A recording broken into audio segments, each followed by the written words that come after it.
Emak-emak viral maksa minta sedekah, kini dititipkan ke Yayasan Rumah Pulih Jiwa Ciranjang Cianjur. Wanita bernama Rosmini viral setelah meminta-minta dengan cara memaksa hingga menyebabkan cekcok saat meminta sedekah ke warga, kini dititipkan Yayasan Rumah Pulih Jiwa YRPJ Ciranjang, Kamis 6 Juni. Ketua Yayasan Rumah Pulih Jiwa, Rukman Samsudin mengatakan terkait Rosmini emak-emak yang viral memaksa meminta sedekah, pihaknya membetulkan bahwa dititip di Yayasan Rumah Pulih Jiwa dari Dinsos Provinsi.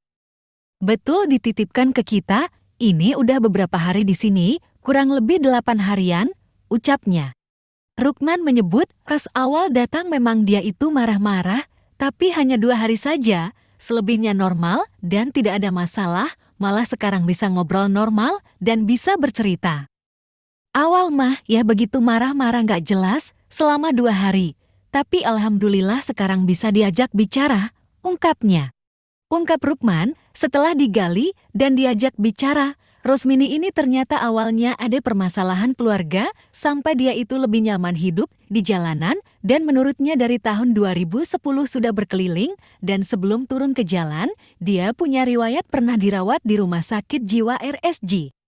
Rosmini ini, dia menceritakan kisahnya awalnya ada permasalahan keluarga, lalu dia memilih untuk hidup di jalanan dan kurang lebih 14 tahun dia hidup keliling, ucapnya.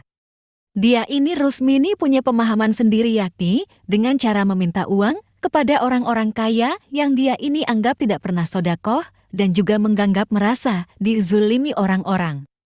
Dia menganggap orang-orang itu zolim kepadanya hingga dia menjadi emosi, ucapnya. Kalau dia itu mungkin punya delusi juga, bahkan dalam tasnya itu isinya sampah dan makanan yang sudah basi, ya udah jelas dia ini gangguan. Terkait domisili, karena tidak identitas jelas, tapi dia mengaku orang Palembang dan ada lagi juga informasi berdomisili di Bandung. Barang bawaannya, setelah dicek itu sampah dan makanan basi, lalu untuk domisili sendiri Rosmini ini tidak menjelaskan secara rinci karena dia tidak mau pulang karena punya masalah keluarga, paparnya.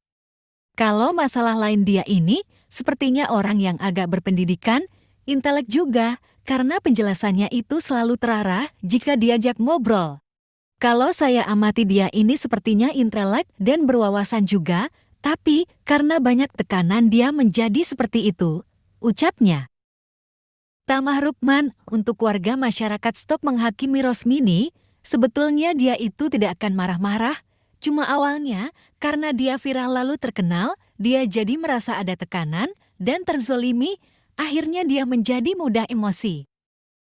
Intinya, saya hanya memberitahukan kepada semuanya stop menghakimi dan membuli Rosmini, karena apa bukannya sembuh nanti ibu tersebut bakalan parah, jadi kita harus saling memahami, karena toh katanya, kalau nggak ngasih juga nggak marah. Cuma, karena viral dia jadi mudah emosi, tutupnya.